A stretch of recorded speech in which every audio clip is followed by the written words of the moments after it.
My childhood sweetheart chose me, then I heard her call me a replacement. 1 month after Scarlett Vale begged me to become her boyfriend, I heard her tell her friends that she had never wanted me. She was only using me to make another man jealous. The discovery happened inside a private rooftop bar overlooking London. Scarlett had arranged the evening to celebrate our first month together. At least, that was what she told me. The room glowed beneath amber lights. Music pulsed through the walls. Champagne moved freely between tables, and every person present seemed to belong to a world where money could erase discomfort before it appeared. I did not belong there. Scarlett did. She sat at the center of the room in a black silk dress, surrounded by friends who had known her since university. Every few minutes, one of them called me her mysterious childhood sweetheart and asked why it had taken us so long to start dating. I smiled whenever they expected me to. Scarlett smiled too, but she never reached for my hand. When the noise and alcohol became too much, I excused myself and walked toward the restroom. I splashed cold water over my face and stared into the mirror. 1 month. That was how long Scarlett and I had officially been together. For almost 20 years before that, we had been inseparable. Our neighbors used to joke that we would eventually marry. Our teachers placed us together during school trips because Scarlett was the only person who could convince me to speak in front of strangers. She had been beside me through poverty, neglect, and every humiliation my family gave me. So when she suddenly confessed her feelings, I should have been happy. Instead, I had refused her 3 times. Something about her confession felt rushed, desperate, as if she were not choosing me, but running from something else. Scarlett did not give up. She called every morning, waited outside my office, and reminded me of every promise we had made as children. Eventually, I surrendered. I told myself that perhaps friendship had finally become love. Standing in that restroom, I wondered why being her boyfriend felt lonelier than being her friend. I dried my face and reached for the door. Then I heard someone outside mention the name, Julian Cross. My hand froze against the handle. "You were in love with Julian 4 years," one of Scarlett's friends said. "Why didn't you ever tell him?" The music had been lowered. Their voices traveled clearly through the corridor. Scarlett answered with a careless laugh. "Julian left for New York before I could decide what I wanted. And Ethan, my name." I stopped breathing. "What about him?" Scarlett asked. "You chased him for weeks. Don't tell me you're serious." Scarlett was silent for several seconds. Then she said, "Ethan has always been there. Julian hasn't." That still doesn't answer the question. Scarlett exhaled. "Julian is coming back to London. I needed him to see that I wasn't waiting." "So Ethan is a rebound?" "No, a replacement." Scarlett laughed again. This time, the sound cut through me. "Call it whatever you like. Ethan is safe. He'll never leave me." The women outside lowered their voices, but I had already heard enough. I looked at my reflection. My face had gone pale. 4 years, I had believed Scarlett understood abandonment better than anyone. She knew my parents had left me alone for months at a time while they traveled with my younger brother. She knew I had grown up in a freezing house with overdue bills on the counter and no certainty that anyone would return. She knew the one thing I feared most was being kept only because I was useful. Yet she had chosen me for exactly that reason. I was safe, convenient, available, before I could decide whether to leave. The restroom door opened. A woman stood on the other side, tall, dark-haired and dressed in a simple navy suit. She looked out of place among Scarlett's glittering friends. I recognized her as Isabel Laurent. She had spent most of the evening sitting alone, near the window, speaking to no one. Her eyes moved from my face to the people behind her. She knew what I had heard. Neither of us spoke. Isabel stepped aside and let me pass. When I returned to the private room, Scarlett was leaning against the bar as though nothing had happened. She looked at me and smiled. You disappeared. I needed air. One of her friends quickly raised the volume of the music. Another avoided looking at me. Scarlett either did not notice or did not care. I was about to tell her I was leaving when the door opened. Every conversation stopped. Julian crosswalked into the room. He was everything people remembered him to be. Tall, immaculately dressed, effortlessly confident. The kind of man who could enter a room late and make everyone else feel they had arrived too early. Scarlett's entire body changed when she saw him. Her shoulders straightened. Her fingers tightened around her glass. For one moment, the woman beside me disappeared, replaced by the girl who had once watched Julian from across a university courtyard. Julian looked directly at her. Scarlett. She recovered quickly. Instead of greeting him, she seized my arm. Her nails pressed into my skin. You're late, she said coldly. Tonight is Ethan's and my anniversary. The word anniversary sounded theatrical in her mouth. Julian's gaze dropped to her hand around my arm. Pain flickered across his face. Scarlett saw it. That was why she smiled. I finally understood the entire evening. The dress, the friends, the private room, even me. I had not been invited to celebrate a relationship. I had been brought there as evidence. Scarlett wanted Julian to believe she had moved on, and I was the prop she had chosen to prove it. Julian forced a smile. Congratulations.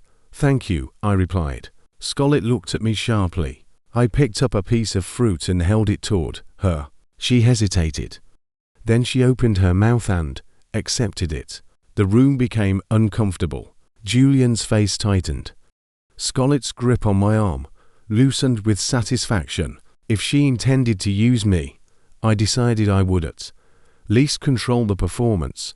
For the rest of the evening, I played the devoted boyfriend perfectly. I poured Scarlett's drink. I remembered which food she disliked. When Julian tried to offer her champagne, I reminded him that she became ill after more than 2 glasses.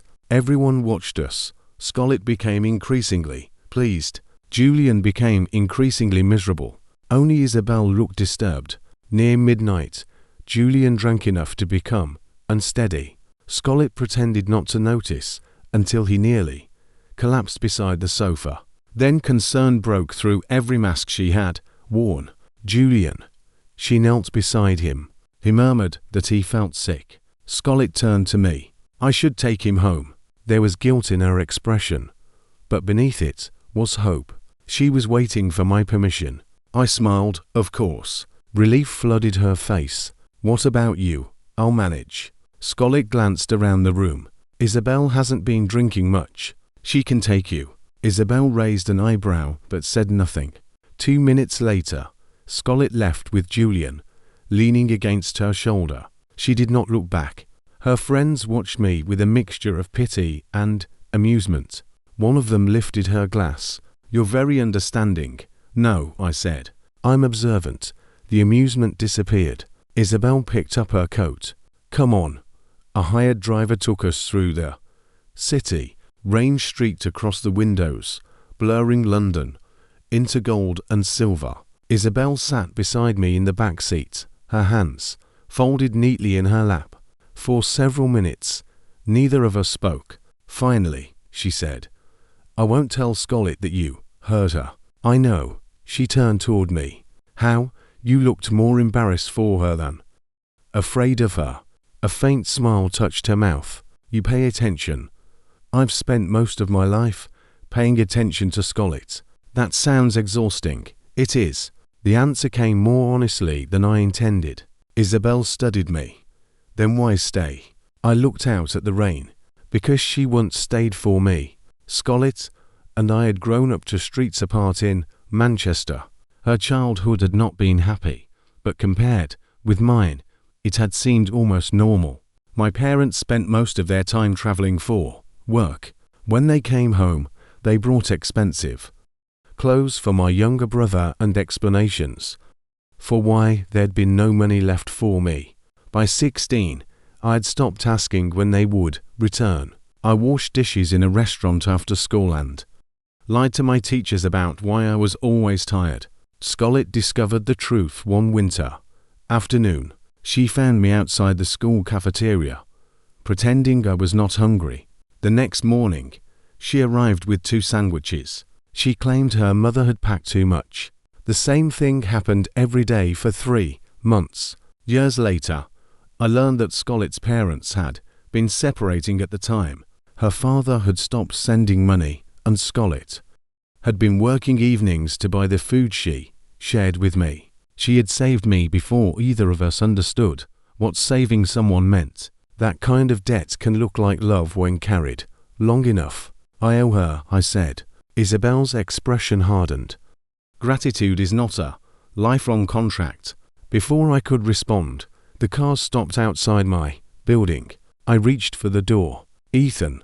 I looked back. Isabel's eyes were steady. Scarlett is not a good person when she believes someone cannot leave her. The warning followed me upstairs. Several minutes after I entered my apartment, my phone vibrated. An unknown number had sent me a photograph. Scarlett and Julian stood beneath the awning of his building. Her hands were around his face. His mouth was against hers. Below the photograph were 5 words. You deserve to know the truth. I did not need to ask who had sent it. Scarlett came to my apartment the following afternoon. She walked inside without knocking and dropped her handbag onto the sofa. Julian was too drunk to be left alone. I assumed so. He became sick. That sounds unpleasant. She studied me. You're behaving strangely. I'm tired. Scarlett approached and touched my forehead. The gesture was familiar enough to hurt. You didn't sleep. Neither did you. Her hand stopped. For half a second, fear entered her eyes. Then she stepped back. I stayed in the guest room.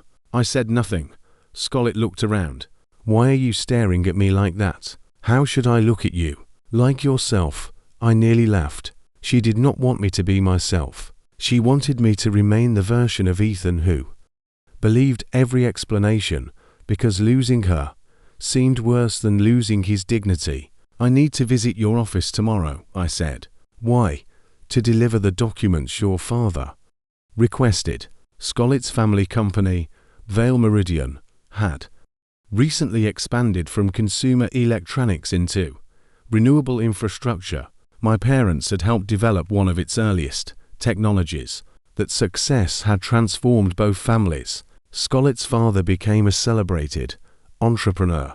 My parents became wealthy enough to forget the son who had survived without them. Scarlett had recently joined the company's strategy division. She hated it, but her father expected her to earn a position on the board. I'll be busy, she said. I won't stay long. Her phone lit up. Julian's name appeared on the screen. Scarlett immediately turned it face down. You can answer. It isn't important. We both knew she was lying. She leaned forward as though she intended to kiss me. I turned my face. Her lips touched my cheek. Scarlett froze. Ethan. I said I was tired. Something in my voice unsettled her. For the first time since she entered, she looked uncertain. The following morning, I arrived at Vale Meridian's London headquarters. The building had once impressed me. 40 floors of glass and steel. A lobby designed to make ordinary visitors feel small. Scarlett's father's photograph displayed beside. Awards celebrating innovation, leadership, and integrity. That morning, the words felt almost sarcastic. Scarlett was in a meeting. Her assistant asked me to wait near the executive offices. Several minutes later, Isabel stepped out of the lift carrying a folder. She wore an employee badge. Isabel. She looked unsurprised to see me. You work here, for now. Her answer was strange, but before I could question it, Scarlett appeared. Her eyes moved between us. You know each other. Isabel drove me home, I said. Scarlett's expression called. I asked why you know each other, not what happened.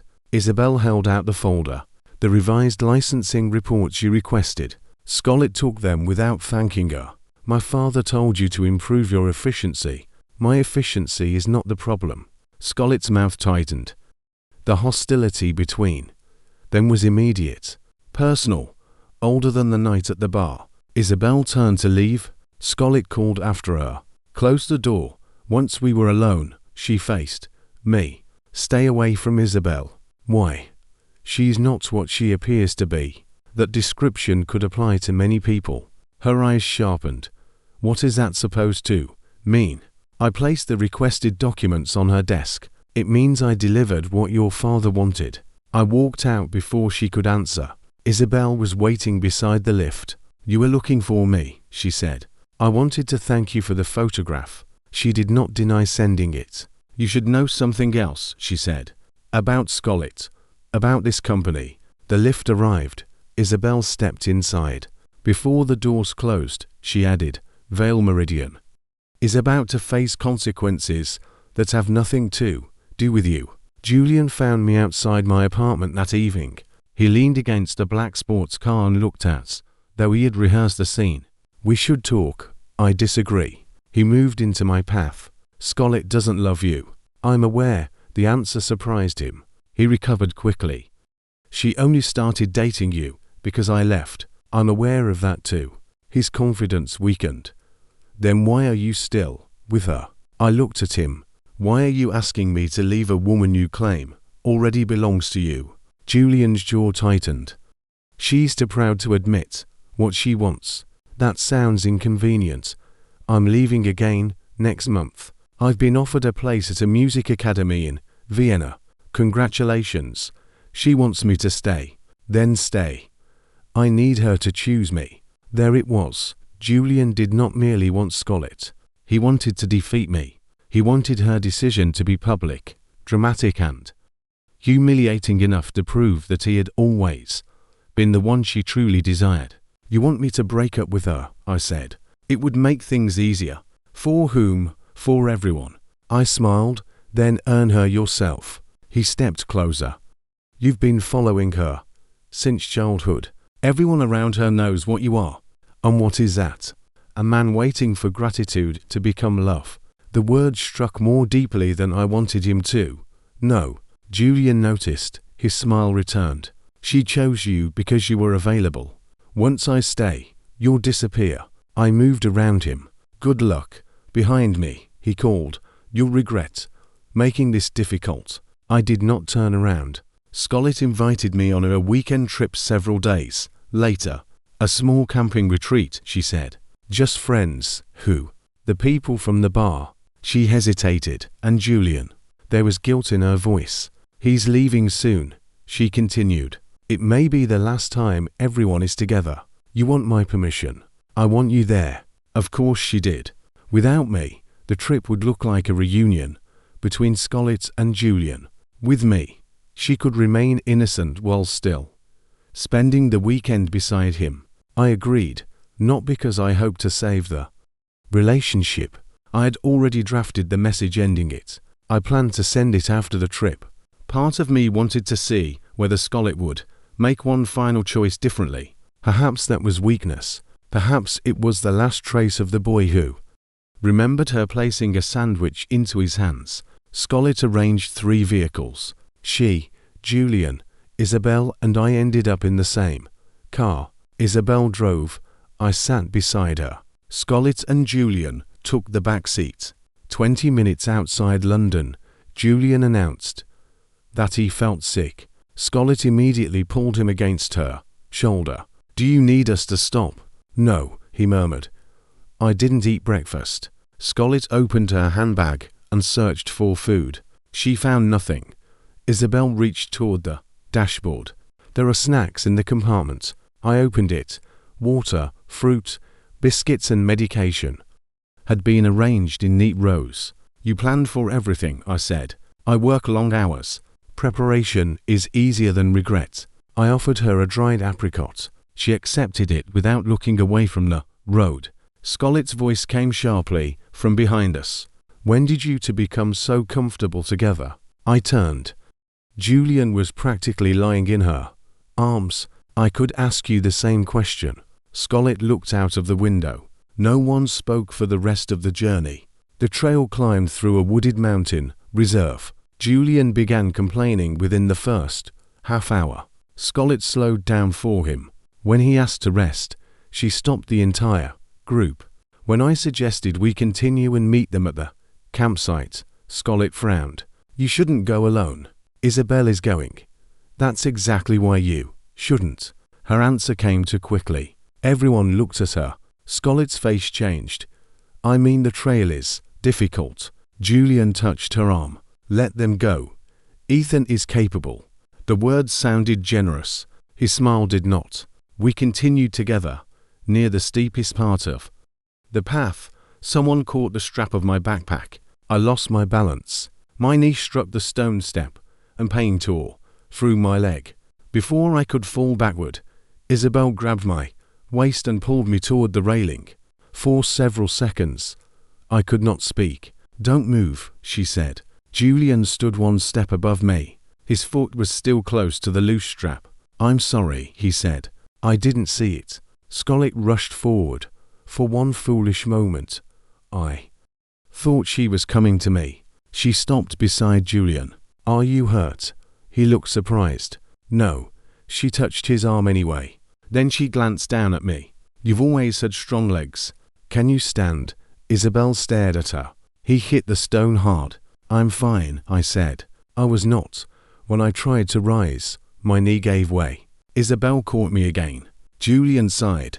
This will delay everyone. Scarlett looked between him and me. Perhaps Ethan should return to the lodge. I'll take him, Isabel said. No. Scarlett's refusal was immediate. Why not? Isabel asked. Scarlett had no answer.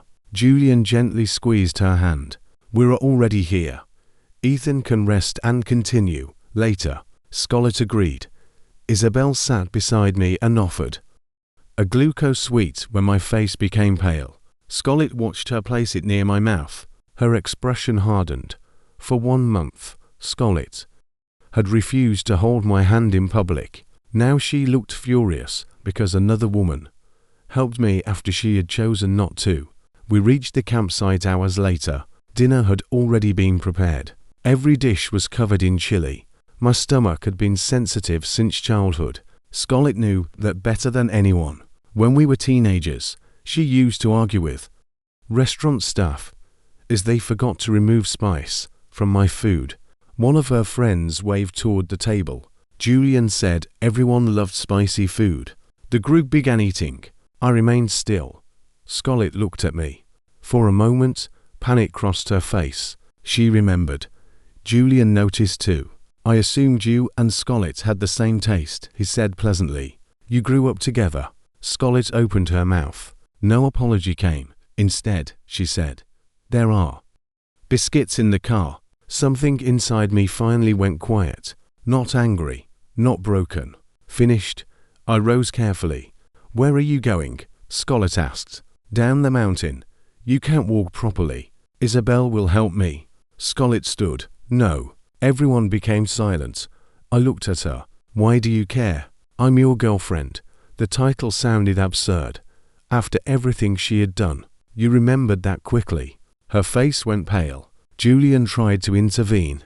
Ethan, there's no reason to create a scene. I turned toward him.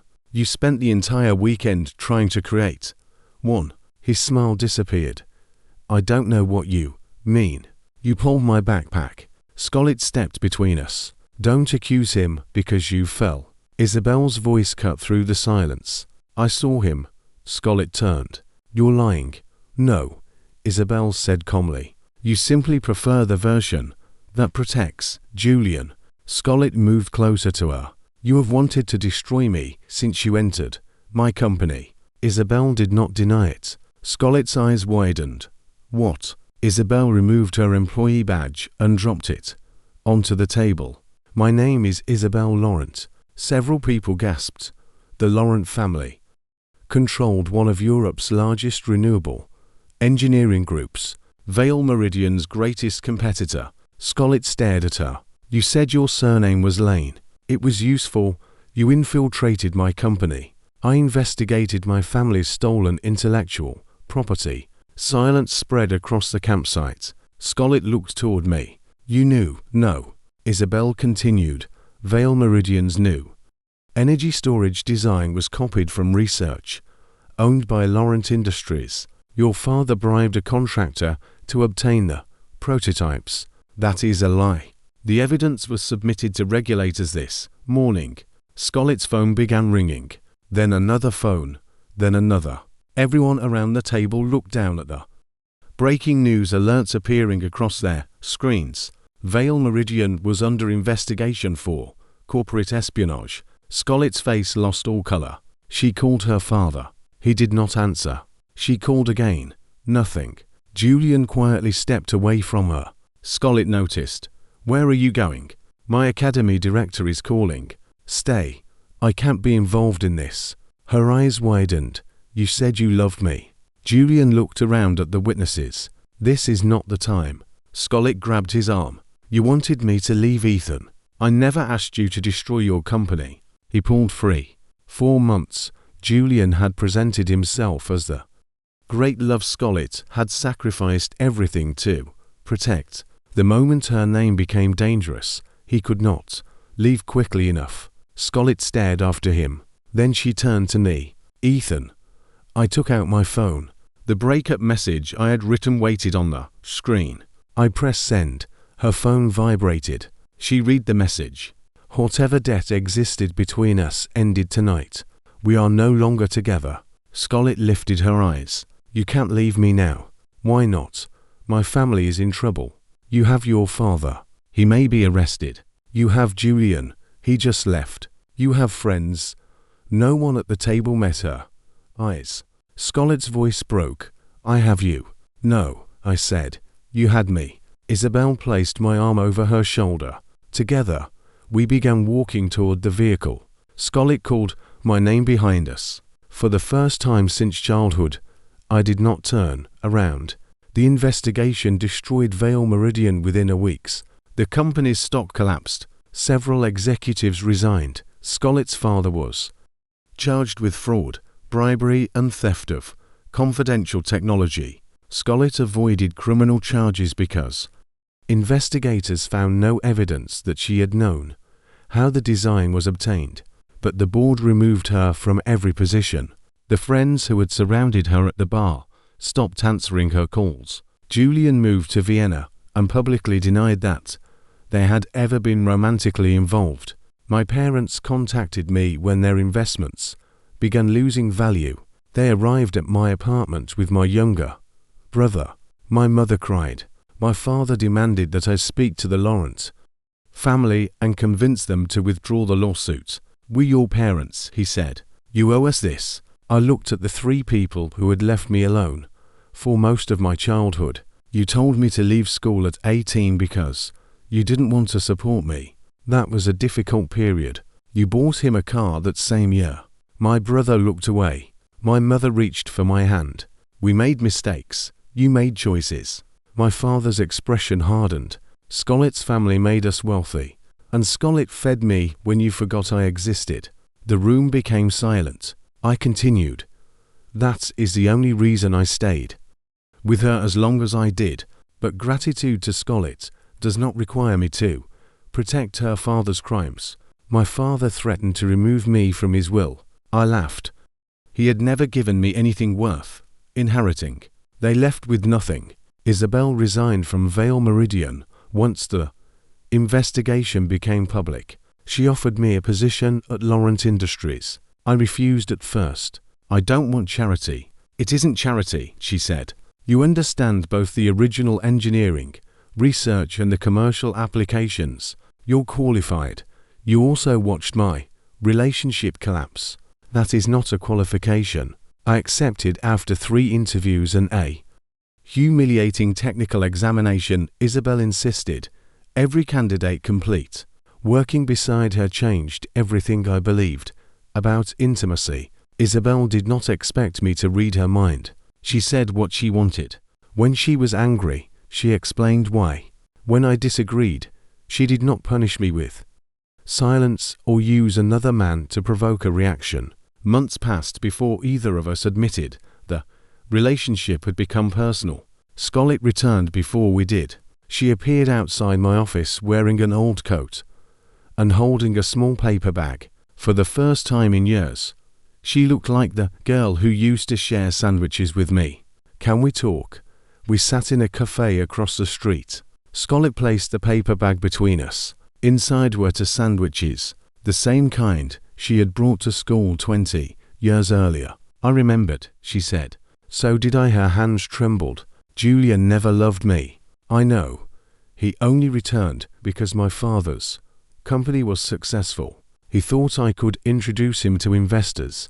I'm sorry, I wanted him 4 years. I know that too. Tears filled her eyes. But when everything collapsed, the person I wanted was you. I said nothing. Scarlett leaned forward.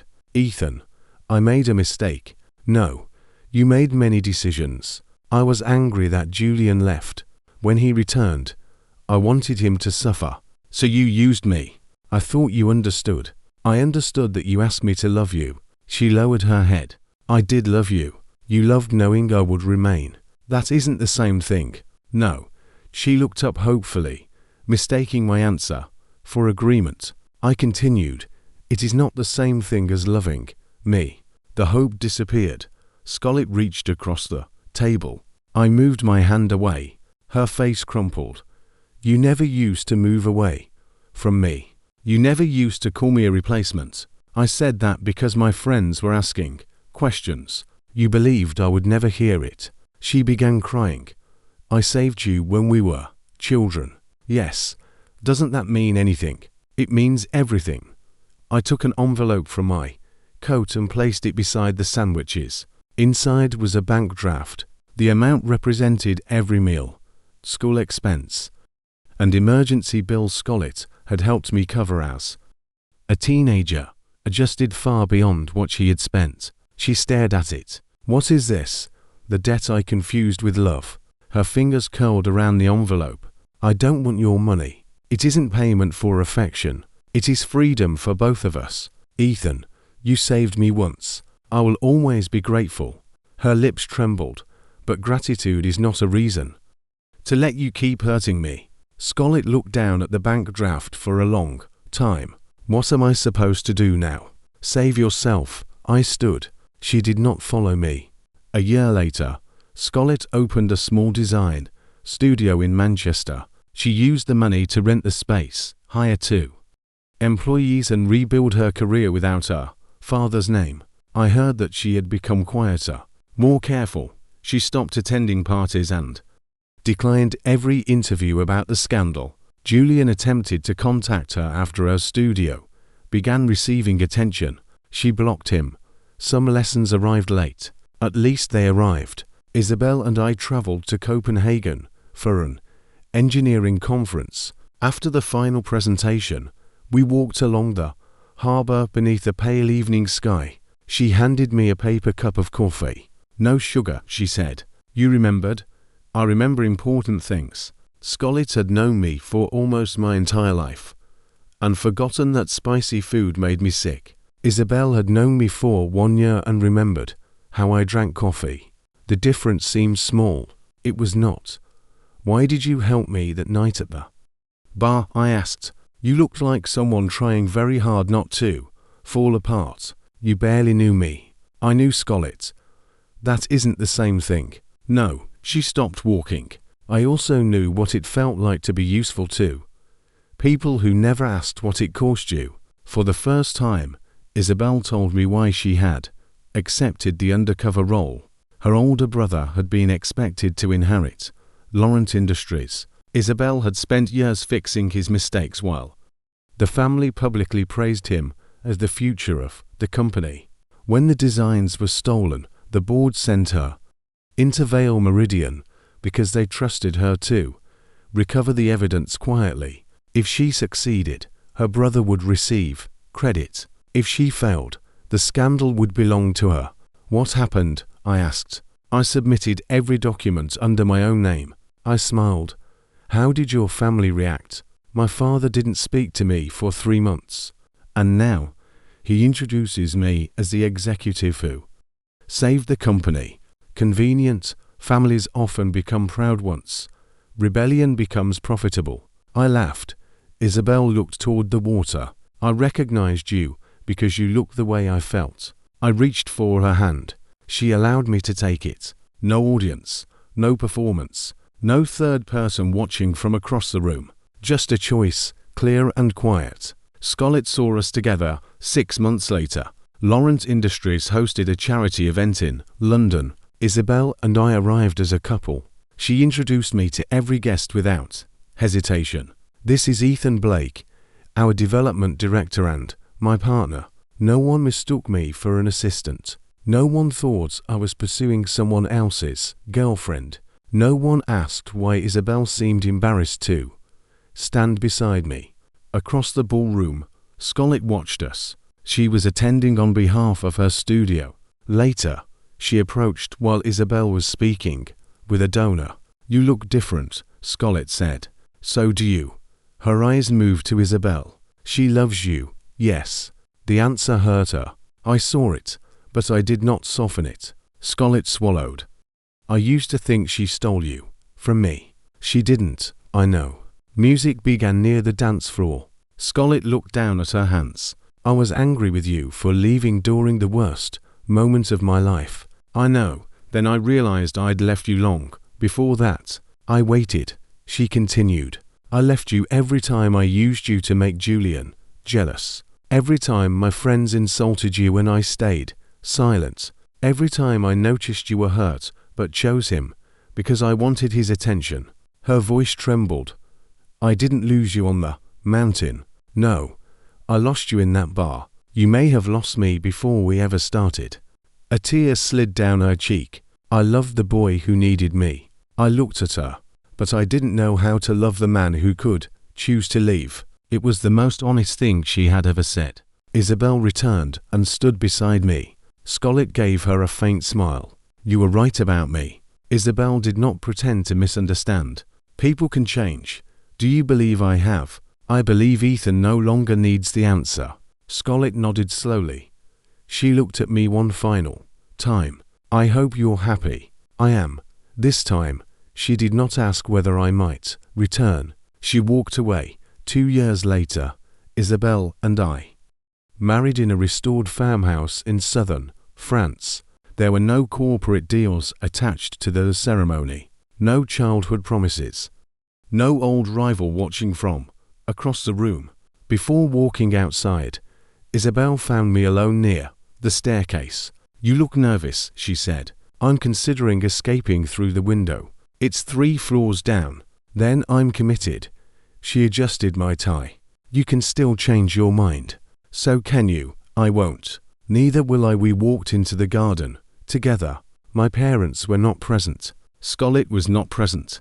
The only people there were those who had chosen to remain without demanding that I surrender myself in return. During the reception, Isabel leaned against my shoulder. "Do you regret anything?" "Yes." Her expression changed. I smiled. "I regret not stealing more of your snacks during that first drive." She laughed and kissed me. 4 years. I believe Scarlett was the great love of my life because she had once rescued me from hunger and loneliness. But sometimes the person who saves you at one point in your life becomes the person you must eventually save yourself from. Scarlett's kindness had been real. So was her betrayal. Acknowledging one did not erase the other. I did not need to hate her to leave. I did not need to deny our history to protect my future. And I did not owe anyone permanent access to my heart simply because they had once helped keep it beating. Scarlett thought I was safe because I would never leave. She was right for almost 20 years. Then she called me a replacement.